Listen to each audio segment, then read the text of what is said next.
Welcome to the Philip Wiley Show.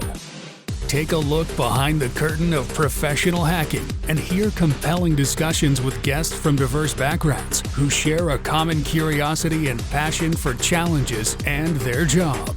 And now, here's your host, offensive security professional, educator, mentor, and author, Philip Wiley.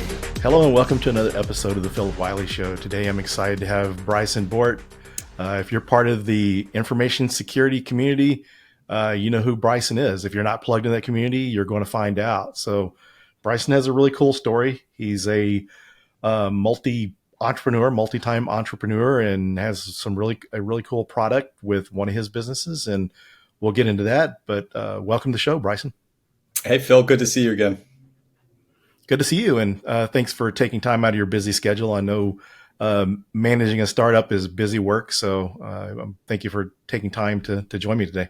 What else would I do on a Friday night? You could do Unicorn Chef or something, but yeah. I am going to be making pierogies later. Oh, cool. That sounds good. So how's your new year going so far? Really excited to come into 2024. One of the things I talk about, so I've given talks on entrepreneurship because it hit me a few years ago. And actually, I debuted it at the Career Hacking Village at DEF CON. I guess I was 19 or 20, where a whole bunch of folks would always come up to me and ask me questions about what it's like to run or start a cybersecurity business. It's like, I should just give a talk on that. And I've continued, as I've learned and made mistakes and do things, I update the talk. But where I was going with that, asking about how 24 went, is so Scythe, which is the venture-backed startup that I currently am the CEO of, we did our A round in 2021, in the end of 2021. And I think there's 3 stages that you go through in those raises.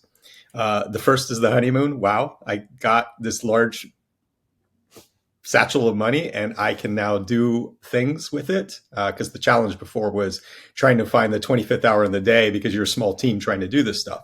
Now, when you're given that amount of cash, you can hire people to do the ideas that you've been trying to take out of hide. And then that's quickly left what I call into the wilderness, which is because of the people problem. You're a small group when you're a seed round. And then as you get that money, you're trying to grow like this. And if you think about the people problems, I mean, you have to double your leadership. So the people who are leading and running everything are new. And for most of them, they're going to be new to the space because they're not grounded in the industry. Now you have enough people, so you need to suddenly create this middle management, which didn't exist before, and you're hiring all these individual contributors. And nobody hires perfectly. So as you're trying to do all of those things at the same time, and also, by the way, you're supposed to be now taking your platform to another level, that's an 18 to 24 month journey. And it was really nice through 2023. We finally got through all of those lumps, both internally as well as where the platform finally grew out of its roots into the next level. And so it's really nice, and a long answer here to a short question of where we're excited going into 2024 with a lot of momentum with the herd at Scythe. Very cool. Good to hear it's going good. But before we get too far into this, there may be some people joining that haven't heard of you. So if you wouldn't mind kind of introducing yourself, share kind of your origin story, kind of where you started from and what brought you to where you're at today. Sure. So I think one of the things that makes me a little bit different is I grew up in Germany and the Soviet Union. I moved to the United States as a teenager, right before the Soviet Union fell. And so that just sort of grounds me in kind of a different global context because I don't see things, I think, in just the narrow scope of Americana. I went to West Point. I had a full ride to MIT, actually, but I wanted to go and serve. So I went into the Army out of public service. And I hope folks don't feel like patriotism is something that's quaint. That was why I wanted to do it. I was the first brigade information systems officer at West Point. just kind of giving you an idea of how in the 90s, how new computers and networking was, that was the first time that was a thing, having somebody in the Corps of Cadets who was responsible for all of that. I did a stint in armor, and then I was a Signal Corps officer. I got hurt during the war. I was medically discharged, wandered the world for a little bit, and then got recruited back into defense and intelligence. That's where I think I really initially became famous, although most people wouldn't know the reason for that because it's all, behind wraps. But that's where I got the nickname Grim. And it was tied to our counterterrorism mission and the teams that I built. And it was the greatest job ever. If you can imagine somebody who has spent most of their life going into service and then is hurt, because I was hurt during the war, and that's taken away, I kind of lost a little bit of my mojo in terms of what was my purpose. And finding that being at the front lines of protecting the country and our interests helped me find that again. And so it was the greatest job I ever had until I became promoted so high it wasn't fun anymore. So it was no longer fun field work, so to speak. And it was more sitting around cheap wooden tables arguing with staff not to screw over my people. And I was just like, all right, I don't need to do this. Like, this is the fun part's over. This isn't fun anymore. So almost 11 years ago to the date, the birthday's coming up, I founded Grim. So that was my nickname. I figured Grim sounded cool. Bryson's consultancy sounded kind of douchey. So let's call it Grim. Started by myself. I can remember sitting there on the couch, looking at my coffee table going like, okay, I went from being somebody really important to I'm just now another nobody.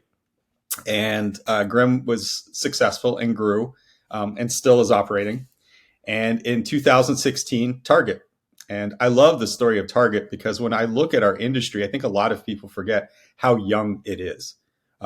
Really, modern cybersecurity is, to me, the Target breach. In 2012, Target's breached. In 2013, regular businesses around the world got it. I mean, previously to that, cybersecurity was effectively just antivirus and firewall. You might have a few other things, but as a mass, that's all it was. So in 2016, we're now several years later, they built a world-class security organization, and they came to me and they asked me to build them a one-off implant. And I was surprised because I'm a commercial retailer saying, hey, can you build us the tool? And then I realized, of course, oh, right, I need this to be able to test. Well, what about Cobalt Strike? Oh, that doesn't do what you're looking for. Wait, there's nothing else that does this? Huh.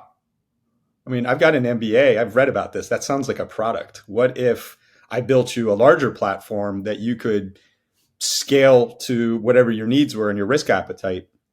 And let me keep the IP. They thought that was great. And so from 16 to 18, I co-developed the Scythe platform, which at the time we called Project Crossbow, which was a playoff of Target. And I realized I didn't know anything about the business side. I knew how to build scary stuff, and I could explain that to some degree, but that's not commercial software sales and development. So in 18, I decided to spin the project out of Grim as its own company. And I wanted to bring in folks who knew what they were doing, who'd been there, done that, got the t-shirt. And because they'd given me money, they would actually return my phone calls. So that's where Ron Gula from Tenable and Dmitry Alperovich from CrowdStrike come in, and we spun Scythe out.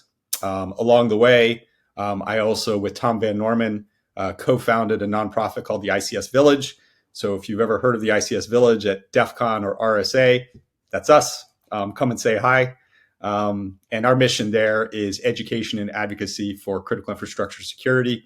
So I think we might be talking about some industrial control systems later that ties into that.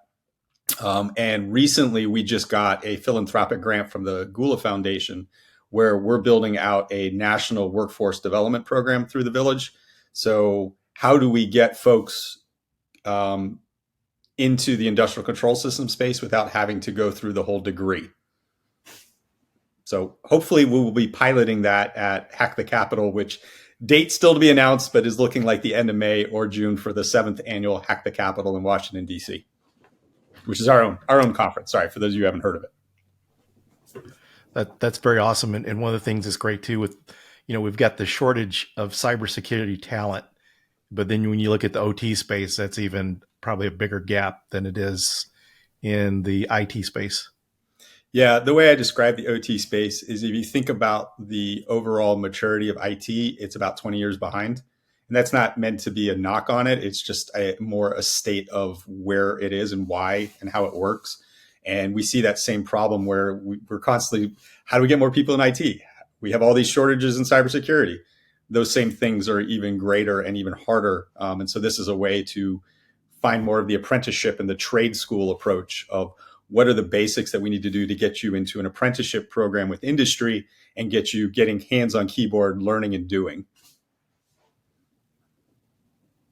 Yeah, that's great to hear. We need more ways into cybersecurity outside the normal trying to go through a university, because all the time you have to spend a university 4 years to get a degree if you're lucky. And yeah, the money going into the crazy debt, and we just need people quicker than that. So that's great to hear. I look forward to seeing more about that as it unfolds. Yeah. I'll keep you updated. Sure. We're still working on it. I look forward to. Yeah, it sounds like a great idea, and so good to hear. So one of the things too is it's kind of, we have to also kind of commend you. And one of the things that's kind of very interesting to me is just seeing, what you did with Scythe and coming out with that product. And it's kind of interesting because so many people look at tech coming out of Israel, former IDF, but you don't hear so much about folks that were doing the same thing over here in the US. You don't hear much about it. You hear people that were supposedly former NSA and stuff. And, but just to hear, your background and kind of how you develop that tool. And one of the things I have to say, when you see that kind of technology, when you're just working in an enterprise, defending your company, if you get breached, most cases you're not going to die. But what you guys are doing, national security is at stake, lives are at stake. And so you really can't afford to screw up. Yeah. So just sort of anchoring folks into what we do at Scythe. I pithily create, there's lots of models, and everybody right now has been going on with MITRE ATT&CK, but there's been other, right? There's the Lockheed Martin kill chain and all of those, and we'll talk about that. But I like to simplify this because I call it the Bryson attack model, BAM. And there's 3 phases to understanding an attack. The first is reconnaissance. And the metaphor here is I'm a thief and I want to do something. So I'm in your neighborhood. I'm looking around the neighborhood and I'm trying to figure out what house looks like the best one to break into. And then once I've decided which house has the best looking stuff from the outside, now I'm building my target package, right? Who's home? When are they home? Do you have an alarm? Is there a fence? Is there a dog? Right? All the things. And I build this target package. And then the second step is I break in. So initial access. And initial access is psychologically where we as an industry are still held up. And this is the interesting thing I think about it, because not only is our space being failed by a lot of folks in it because it's primarily looking at it from a technical and not just the personal side of it. It's the same thing here within business. So you have executives, security executives, who will tell you, yes, the perimeter is dead. Yes, I understand. And then most of their budget is still going to initial access and that's why I like this metaphor, because in the metaphor, the thief picks the lock, the door swings open, right? Or they come through the window, right? Whatever way they do to get into the house. And now in the homeowner's mind, I've now given entry to, scary, armed, dangerous, masked person. Who wouldn't want to keep that kind of individual or team away from their family, themselves? And so there's a real psychological piece to this that is what has actually led to our industry being stuck there. But the reality is, right, like let's go back to that metaphor. I picked the lock, the door swung open. Nothing's happened. Nothing's happened yet, right? I haven't done anything to you. That's the third phase, the post-access, right? This is where I'm literally making my money. I'm going in, I'm finding the safe, and then I'm getting the money out, or I'm stealing this, or I'm ransomware.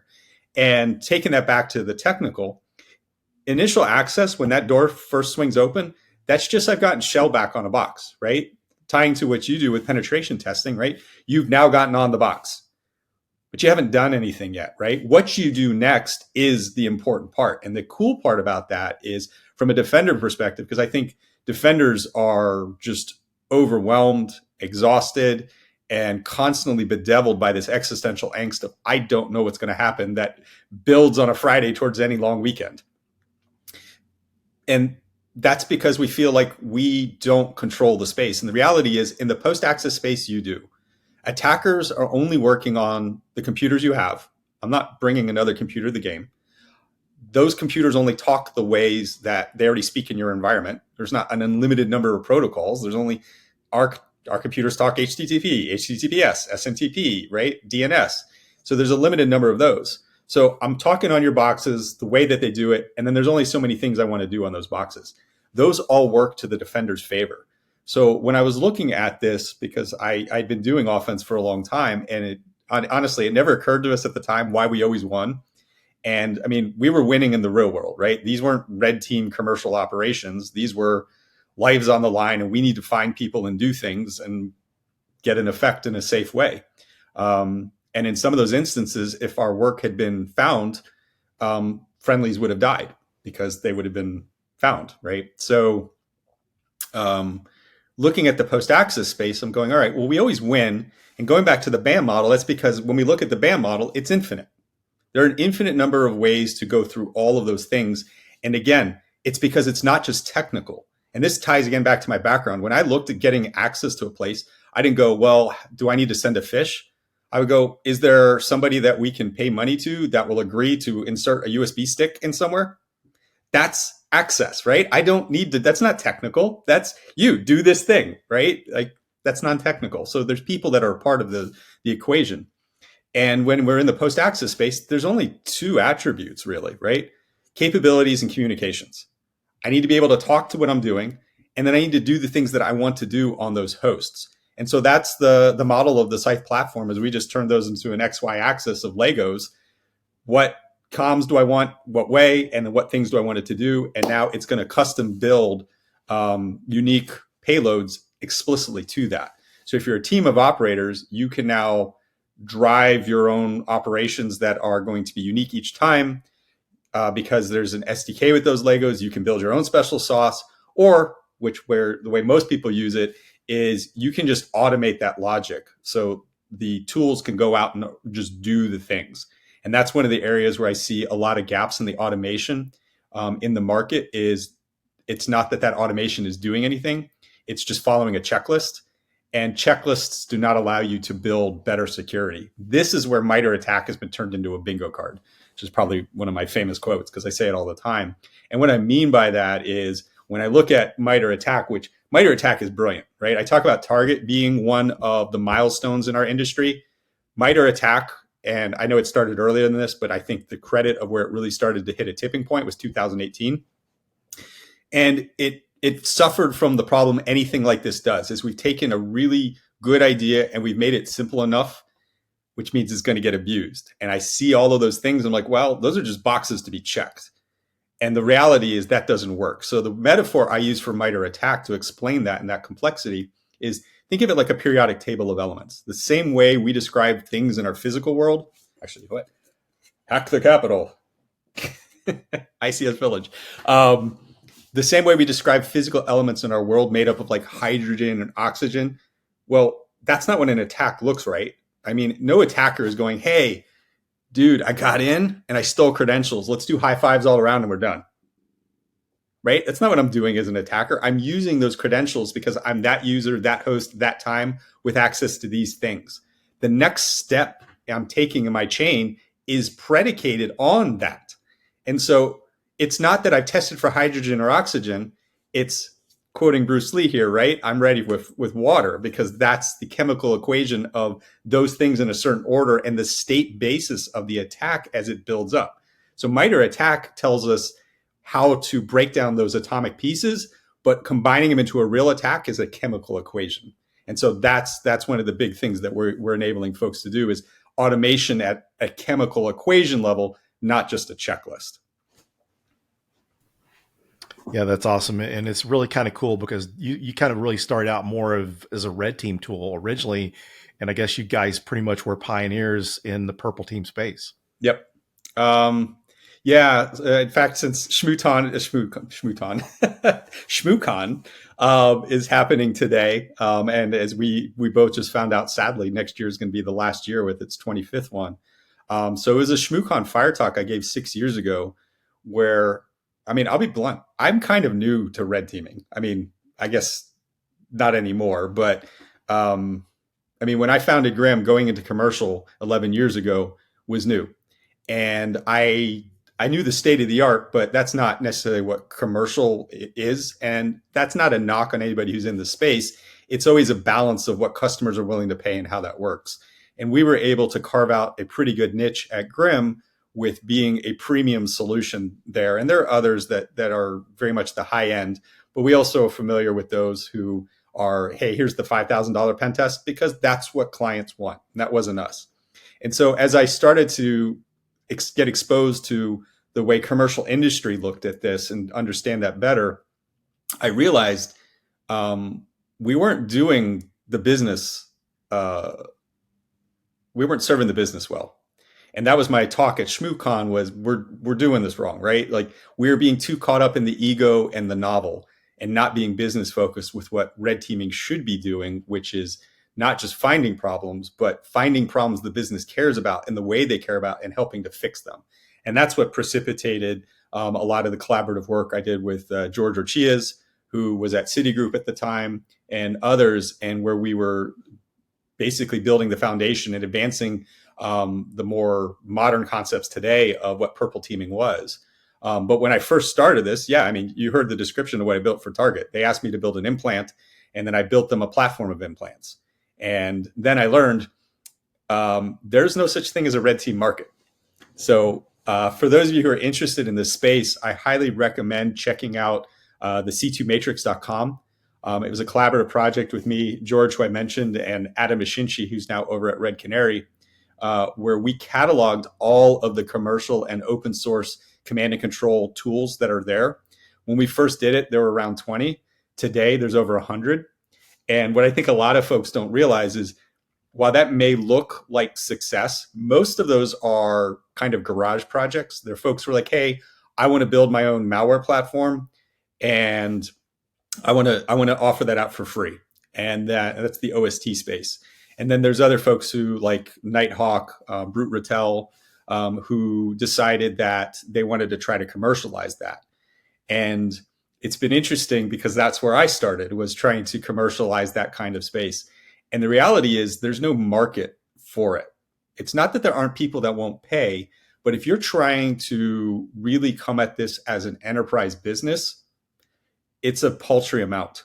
And that goes back to where red teams fit in the budget priorities for business. And it's kind of one of those system things that creates that. And so that's where we really leaned into purple teaming, because we realized that the gap for folks was not that they needed, because you could kind of go two ways into the red team space, right? I can continue to build more uniquely offensive things and constantly get into the fight around defense evasion and all of that. Or I can skip that and be like, how do I make it more business friendly and more business focused? And that's where Scythe forked probably about 2019, 2020, to being something that was a lot more business and enterprise friendly, so that this is something a blue teamer could now use, a blue teamer could spin up and run. And that's been the overall vision. Is, I think everybody in a modern IT environment has a security use case. It's just never been accessible. Why can't a network engineer run a security test? They can't, because today that means I have to go over and put a requirement to the red team, and they don't have time for that. So that's the vision of where I want to take this tool. Is I call it middleware for malware. It's on the back end of the tools of folks like that who are using it. And there's a little unicorn up in the corner, and I press that, and I don't need to know all the hackery shit. Sorry, am I allowed to cuss? Is this PG-13, rated R? Where am I at? Yeah, it's good. You're good. Okay. Oh, yeah. So I don't want to know all that hackery shit. I just want to know that it does what I need, it does it safely, and I'm getting the data what I need to do what I want to do. And so that's my overall vision. Is everybody talks about shifting left. I'm trying to shift left as a holistic, comprehensive thing across the whole spectrum for offense.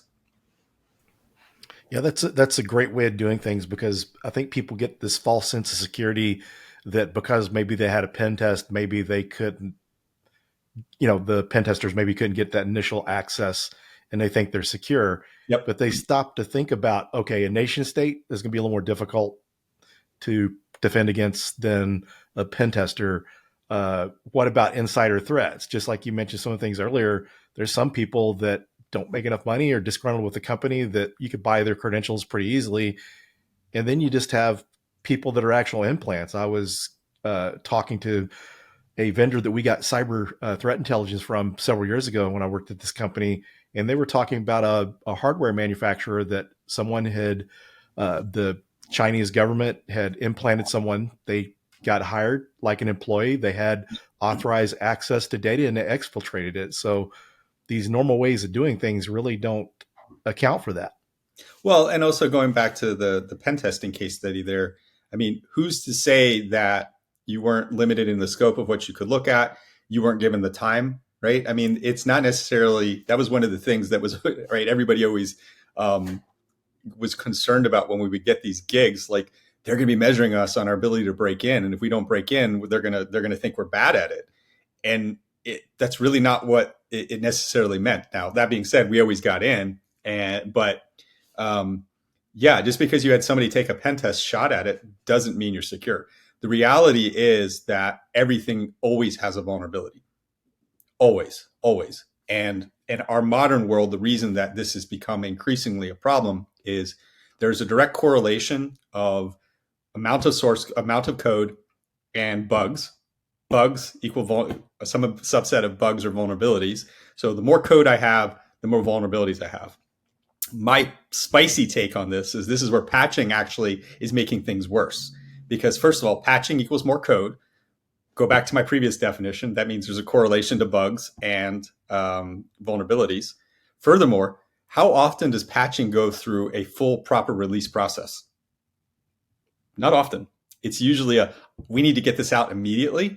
And so we're not going to do as much quality control testing, which includes security checks, which means we're pushing more code. Again, the hypothesis stands, and we're not doing it as even under the same level of quality as we do our core code. Now add the fact that everything is becoming increasingly interconnective, and we have IoT added in the mix. So we have these ubiquitous computational capacities and access points everywhere. Yeah, very good points. Pretty interesting. So one of the things I'm just kind of curious about too, because since I didn't have that background, and so you hear, red teaming, more adversary emulation stuff. How does that really compare to what you see in like the military or government type of thing? How does that kind of differ to the real what world? You guys do? Because I know for like, to the real world,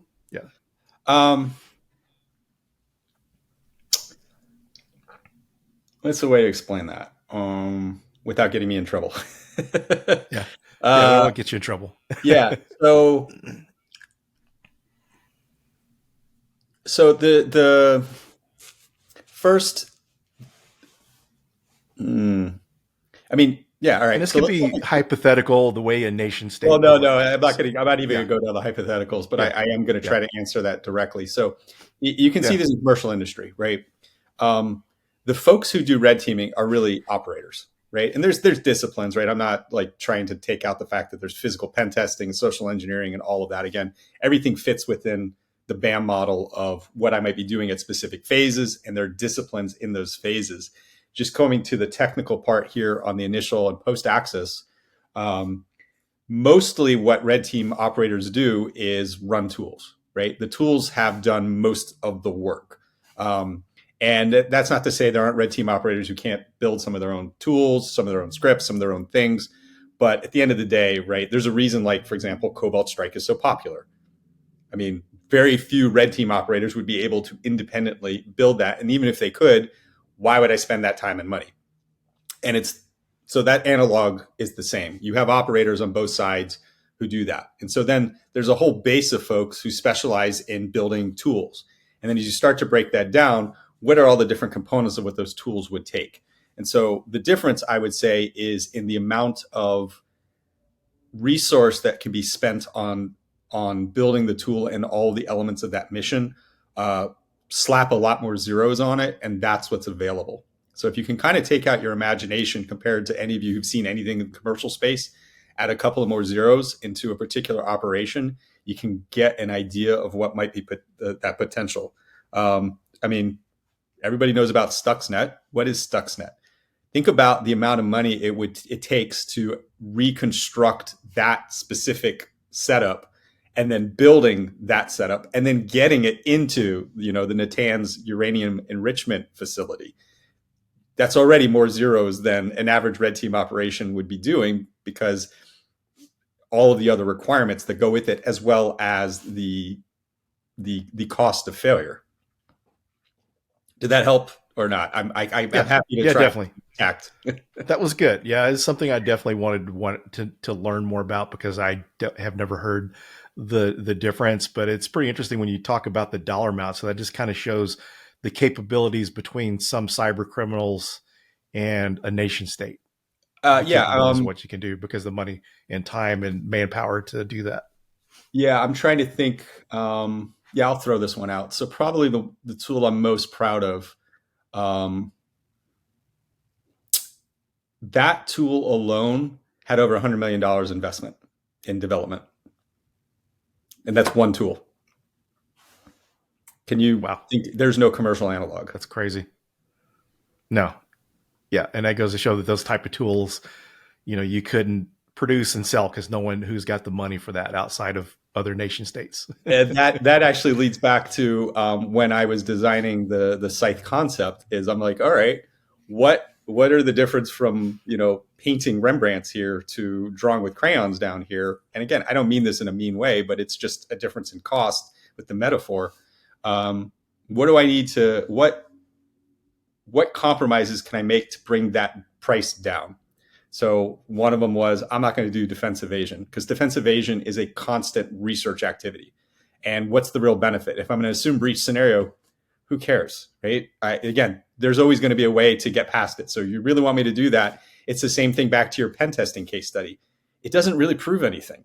It just showed a snapshot of what could or couldn't be done. There are other ways, and you don't really care about that. So this is, again, where we're focusing on detection and response. There's a lot of other places to catch you, and that's where you should be focusing. We built our initial platform in C#, no assembly. If you can imagine, there was a lot of assembly programming in the other idea, because that was necessary. And even that didn't work. So my initial modular SDK approach was in C#, and that's when I realized red team operators aren't developers. Nobody will do that.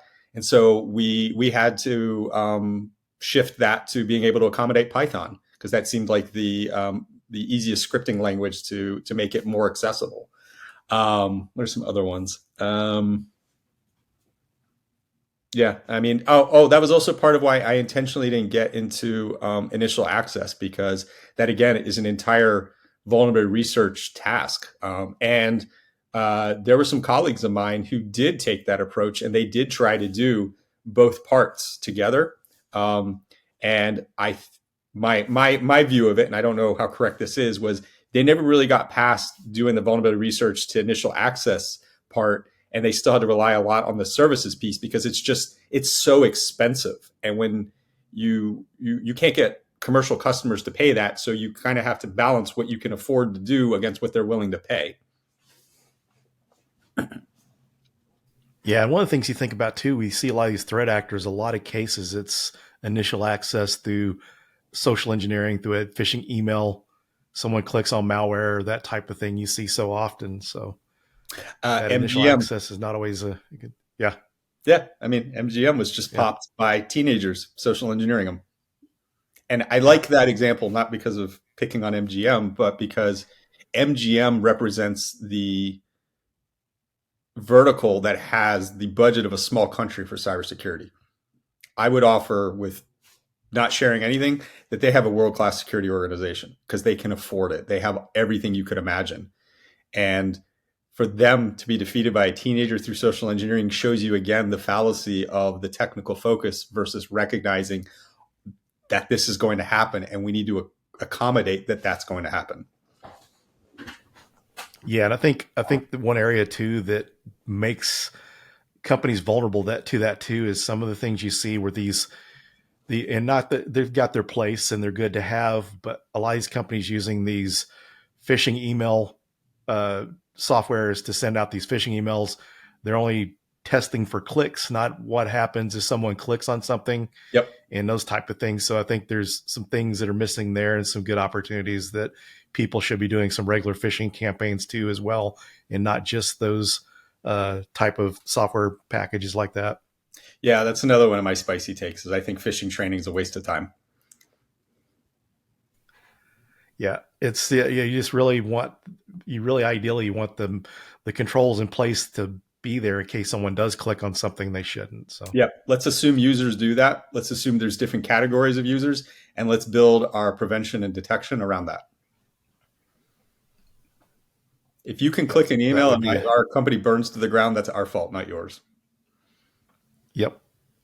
I totally agree.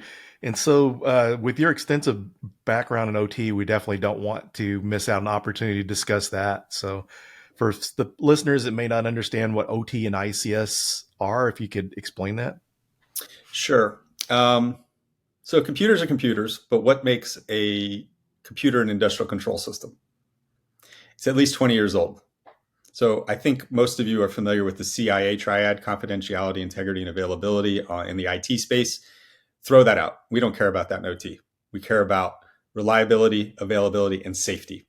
One of the biggest differences between OT and IT, a bad day in IT, well, administrative operations are down because we've been ransomware or we lost money or I lost something. That's bad, right? It sucks to be robbed, but you're alive. The risk in operational technology is loss of life or limb. These are computers that affect our physical world. Think something as simple as an actuator or a robot that's doing this, that can hurt somebody, or something much larger and involving electricity, which can do even more damage, or the fact that these are the things that underpin critical infrastructure.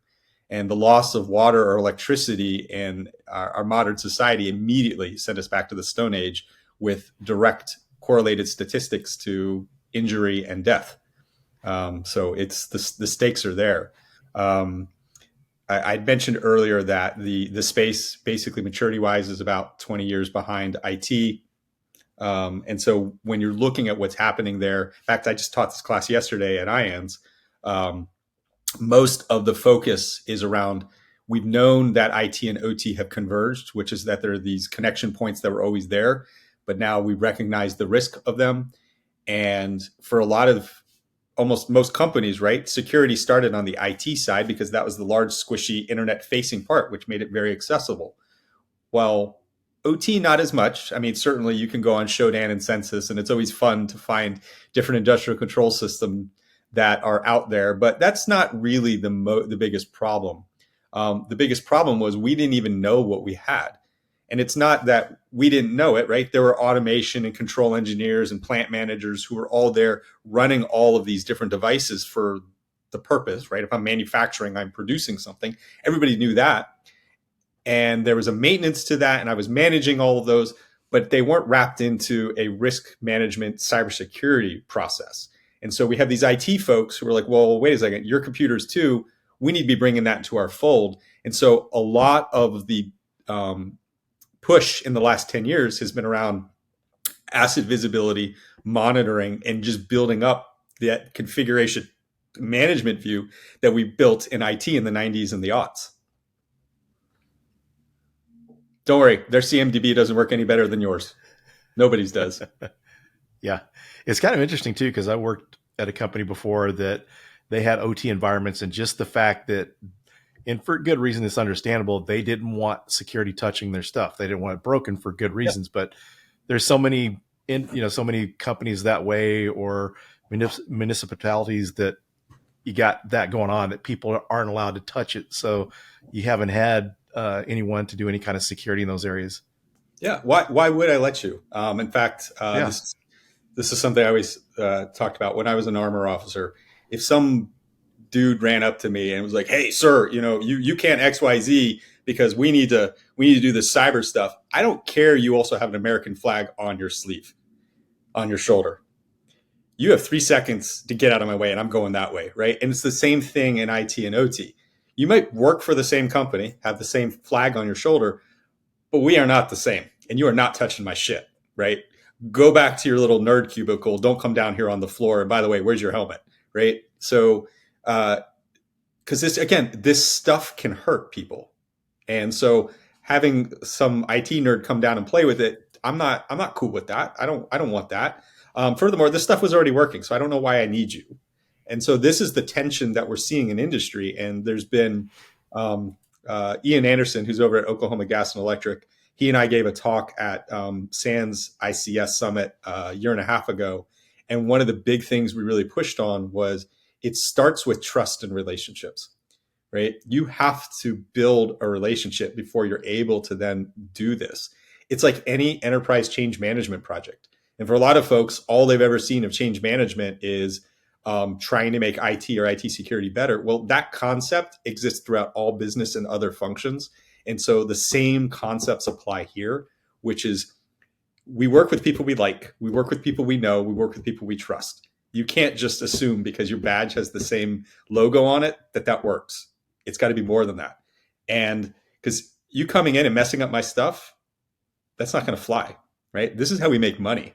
You don't know about making money. You're a cost center, right? Come in and show that I can trust you and how to do that. And so how we've been evolving that concept at Scythe, and this is something I'm really proud of, is finding a way to unify IT and OT risk assessments. So there's this concept out there called the Purdue model. And the Purdue model is essentially a nominal idea of enterprise architecture for IT and OT. The top is IT, which everybody knows and understands. And then there's always a connection in. And what you want to have is a DMZ of high level industrial control systems that these are the big brains of everything. So this is where you might have a human machine interface and HMI.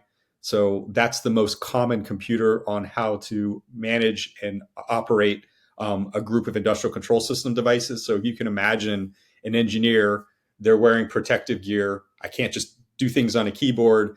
I don't want to walk over and into these different environments to see each individual computer as what it's doing. So I have this computer that has a visual of everything that's there, and I'm able to see that and change that all from that device. Now, and then we have the actual devices. So everybody knows Stuxnet. That's where the PLC is, the programmable logic controller that is having something go this way or that way. It's just a dumb computer that's making a physical change in the world. And it doesn't know what the effect of that change is. It just knows I'm doing this, I'm doing that. And the problem is when you look at that, because there's 5 levels to the Purdue model, is it gives you this sense of defense in depth. 5 levels feels like a lot. That feels like depth to me. And the reality is that really condenses to 3 from an attacker perspective. The most common access into the OT environment is through IT. Again, social engineering, business email compromise, phishing are still the primary initial access we see in industry. And it's the same here. And they move laterally through IT and they jump into the higher level OT space. This is then where I think the average listener is going to go, okay, so this is where they're launching the military grade cyber weapon, right? I've been paying attention to the war in Ukraine. That's Indestroyer or Indestroyer 2. Those are custom weapons that are built for that. And they're not. What they are is I've taken over that high level industrial control system, which by the way, is a 2 to 3 generation out of date Windows or Linux box. And I'm just telling it what to do. And that causes all of the destruction that I need. And so that's the most common approaches that we've seen in the environment where I've taken over what we call the beachhead, the high level industrial control systems, and I'm able to tell everything what to do. And so what we've been able to do is, one, we're able to show OT folks back to building trust and relationships. One, how we're defending them without touching them, right? That's the best defense I want, is you're doing something over there and you're not touching my shit. And that's great. And the reality is we are helping them by doing that. So being able to show how IT defense works and show that process and that tooling, that starts to build confidence and brings them in. Now we can pick higher level, safer industrial control systems that fit the attack chain. So as I've showed you what we've done here to IT, now I jump over to this part, and I'm not actually going to do anything to break anything, but we're going to use it for how it's supposed to operate to understand what works, what doesn't, what's prevented, what isn't, what's detected, what isn't. And so that's a way to build and then to grow that into this place where you're able to build trust, show defense as a part of the attack chain progression, and then move into a pure industrial control system environment, still taking that same practice and making it useful with them. Also, Very interesting. We were talking about purple teaming. That's what the purple teaming process helps with as well, right? Because purple teaming, for those of you who haven't heard it at home, right? Red plus blue equals purple. I think everybody gets that from their primary colors. I would entreat you to use a slightly bigger definition, a milestone-driven collaborative exercise. Traditionally, those milestones are the procedures from TTPs, not tactics, actual commands, procedures, and then collaborative. Because why shouldn't it be more? Why can't it be more than red and blue? Why can't I bring another functional group into being a part of that? So just thinking bigger than that. But the advantage is by defining the scope and what we're going to do beforehand, we've shown the map. So in terms of building trust, you can see what we're going to do before we do it, and you can buy in and understand all of that. So that's, again, how the process on top of the tooling builds trust. Sorry, back to you, Phil. Yeah. And back to the whole purple team thing. One of the things I love about it is whenever you're able to block certain activities that shouldn't go on. Because if you think about the typical pen test cycle, you perform a pen test, you remediate. Sometimes this could take a year or years to finally get that maturity up to where it's blocking those certain activities. But if you can take these certain capabilities out of the hands of a potential threat actor, then that's going to go a lot longer than just doing pen tests. Well, I'd see it less as taking something out of an attacker and more, one, I know myself, which lots of folks don't really know themselves. I don't really know what my assets do or don't do, or what I paid for that doesn't or doesn't do. I can think of an engagement a while ago where we did a ransomware simulation, and they had paid over $1 million for a particular EDR that claimed to have an anti-ransomware component. And it did, but understanding exactly how it worked was important because the simulation did not trip it at all. And so they were really interested in, again, knowing yourself, knowing what those pieces are. The second part, and this is where I see the future of all of defense going, is when you start focusing on behavioral aspects of the attack chain as opposed to the checklist. When you look at the attack chains and logic and what they're doing, and I don't care what country it's from, I don't care which particular divisions inside that country or whomever is doing it, 90 to 95% of attack chains overlap, which means that's opportunity for you to detect things that have never been seen before. You will never stop the 0 day, but you can stop the 0 day payload because, and I'm butchering that term there, not to just play off of it because it's not actually 0 day, but the fact that this payload, this campaign has never been seen before, it's going to have a collision on what it's doing that you're going to catch. And I can't promise you stop step one, but I can promise you the more you do that, the earlier and the more often you're going to be catching those steps. And that's going to be a real game changer for defense over time. Yeah, that also just the whole detection thing, just to be able to detect that. And, because some of the elements you get from those purple team exercises are some of the things you look at from, red teaming, but you're, doing more of a collaborative method as you were talking about. So. Yeah, because that's the bane of the SOC. Thanks for putting more rules in that give me more false alerts.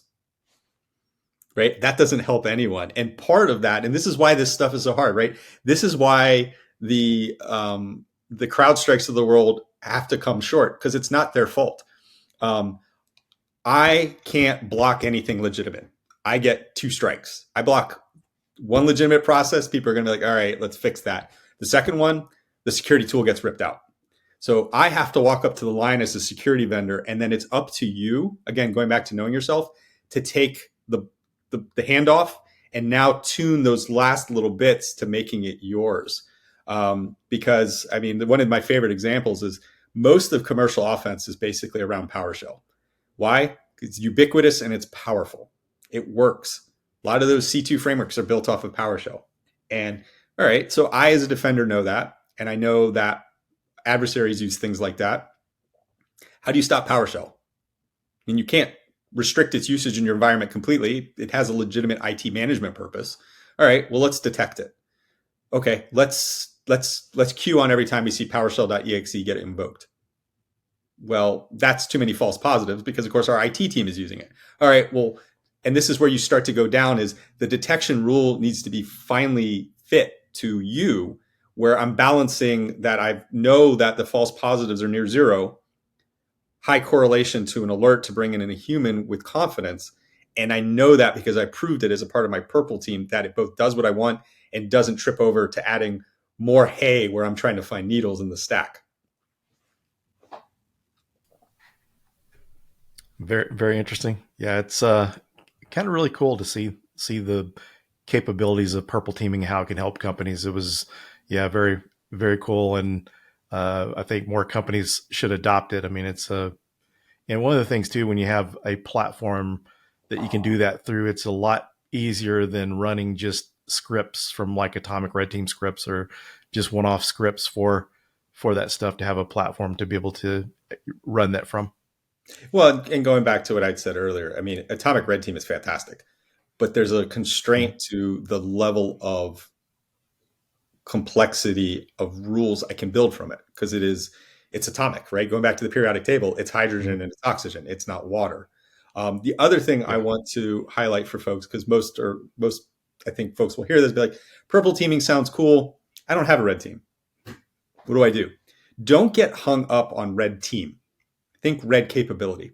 And again, as Phil just noted, start with Atomic Red Team. Atomic Red Team is a red capability that is easy to use, and it is a good place to start. And then as you mature both the purple team process and your understanding of your environment and the tooling, then you can grow from there. And then the final piece that I want to add on that is this is not saying red teams don't have a purpose. Purple teaming, I think, is just much more accessible as a collaborative process for where most folks are in maturity. But when you know yourself and you've built that up, now it's time to bring in a red team operator. Because one of the challenges for red team operators, and you made this comment earlier about not getting fixed for years, there is nothing more painful for a red team operator than coming back, winning the same way, writing the same report year after year. Being a red team operator is a grind. And that's unfortunate because there's a lot of talent there that could be employed not in that grind way to continuing to do the research and driving the state of the art and things. And that's the big value of a red team is I'm bringing the human imagination and a knowledge on top of this because no tool can do that. And so there's absolutely still a place for the red team. And red teams, of course, can make more sophisticated purple teams. But when we're talking about a pure red team exercise, that's something you grow to because you've got to basically earn the right to get to that level of talent. And also, it's what's going to be able to keep them because they're not going to be doing the same thing over and over again. And the red teaming stuff can be so time consuming. So when you're able to do stuff like purple teaming, you're able to get kind of quicker results than having to wait for this full several month, or year long engagement. Yep. The black box to the final report. Yeah. But we're getting down towards the end of the show. Is there anything you'd like to discuss before we close it out? Let's see.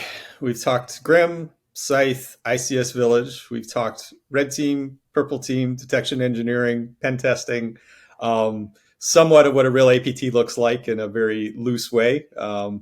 I will say one of the things that I've been looking to do. Retired Colonel Greg Conti, for those of you who don't know, one of the most brilliant minds behind a lot of U.S. cyber. He now runs his own consultancy. He and I have been brainstorming, putting together an article that would explain in detail what exactly it would take to create a true cyber warfare capability. So what I mean by that is cyber very much supports warfare, but is not really an end all be all of warfare yet. And we want to publish a paper and put out a talk to explain that in more detail. And going back to your question earlier, what does the real thing look like? I think that will also give a lot more detail that I'll be comfortable sharing because I'll have time to really think with him through what we're willing to share publicly. And so stay tuned. I really hope we are able to do that this year. Yeah, that sounds awesome. And I look forward to hearing that talk. So thanks again for taking time out of your busy schedule. I know running a startup's not easy. And one of the cool things that's interesting that's kind of fascinating about startups is all the hats you have to wear in a startup. You know, when you start out, you don't have as many people to do the work. You're doing a lot of it, and just picking up that business acumen and learn how to do that, going from a practitioner, someone that's hands on keyboard, figuring out how to run a business, be profitable and keep things running, has got to be a challenge. I describe being a startup founder as you're the CEO and you're the janitor. It's nice, again, that I've reached a level now here in 24 with the organization. And again, it's the team in the organization that enables this. At Scythe with the unicorn, we call the herd. And it just, it kind of hit me this week. There's a junior staffer on our team who had picked up something, and there was a system that she wasn't familiar with. So we booked some time.